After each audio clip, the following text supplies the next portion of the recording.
ഒന്ന് തൗബ ചെയ്യട്ടെ, ഒന്ന് പിന്തിച്ചു തരാമോ? ആര് കേൾക്കാനാ ഉമ്മ ഉപ്പ കരച്ചിൽ? ആരും കേൾക്കാനില്ല. മരണത്തിന്റെ നേരത്തിന് രക്ഷയില്ല, ഒരു സെക്കൻഡ് ഇങ്ങോട്ടില്ല. ആരോടാണ് ഈ വാശി തീർക്കുന്നത്? ഉമ്മാ പെങ്ങളെ, എന്ത് വേഷത്തിലാണ് കല്യാണത്തിന്റെ അന്ന് പെണ്ണിറങ്ങുന്നത്? ഏത് വേഷത്തിലാണ് പെണ്ണിനെ പല്ലക്കിലാനയിക്കുന്ന പെണ്ണുങ്ങൾ തുള്ളിച്ചാടുന്നത്?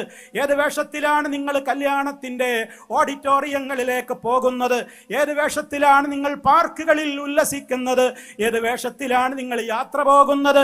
ഏത് വേഷത്തിലാണ് നിങ്ങൾ ടൂർ പോകുന്നത്? അള്ളാന്റെ റസൂല് പ്രാർത്ഥന പഠിപ്പിച്ചില്ലേ യാത്രയുടെ വേളയിൽ? ആ പ്രാർത്ഥന ചൊല്ലിയ ഒരു ഉമ്മാക്ക്, പെങ്ങൾക്ക്, സഹോദരന് ടൂർ പോകുമ്പോൾ തോന്നിവാസം ചെയ്യാൻ കഴിയുമോ? എന്തും പറഞ്ഞിട്ടാ വാഹനത്തിൽ കയറുന്നു. സുബ്ഹാനല്ലദീ സഖറ ലനാ ഹാദാ വമാ കുന്നാ ലഹു മുഖ്രിനീൻ വഇന്നാ ഇലാ റബ്ബിനാ ലമുൻഖലിബൂൻ. തീർന്നില്ല. اللهم إني أسألك في هذا السفر البر والتقوى ومن العمل ما ترضى. اللهم هون علينا سفرنا هذا واطوي عنا بعده. اللهم أنت الصاحب في السفر والخليفة في الأهل. اللهم إنا نعوذ بك من وعثاء السفر وكآبة المنظر وسوء المنقلب في المال والأهل. എത്ര മനോഹരമായ അർത്ഥമുള്ള ദിക്റാണത്, ദുആയാണത് ഉമ്മമാരെ. ഇത് മനസ്സറിഞ്ഞ് ചൊല്ലിയ ഒരാൾക്ക് പിന്നെ അവന്റെ യാത്രാവേളയിൽ റബ്ബിന് ഇഷ്ടമില്ലാത്ത ഒരു കാര്യം എൻ്റെ അടുക്കൽ നിന്ന് വരരുത് റബ്ബേ എന്ന് പറഞ്ഞു യാത്ര തുടങ്ങിയ ഒരാൾക്ക് പിന്നെ അവന്റെ യാത്രയിൽ റബ്ബിന് ഇഷ്ടമില്ലാത്ത വേഷം ധരിച്ചു പോകാനൊക്കുമോ? ആടിപ്പാടി നടക്കാനൊക്കുമോ? തോന്നിവാസങ്ങളുടെ സദസ്സുകളിൽ അവന് പോകാനൊക്കുമോ?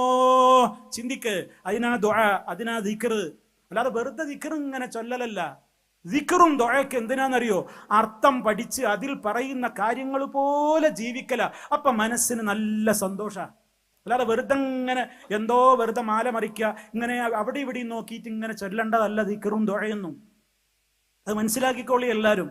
ദിക്റും ദുആ കൊണ്ട് സമാധാനം കിട്ടണോ?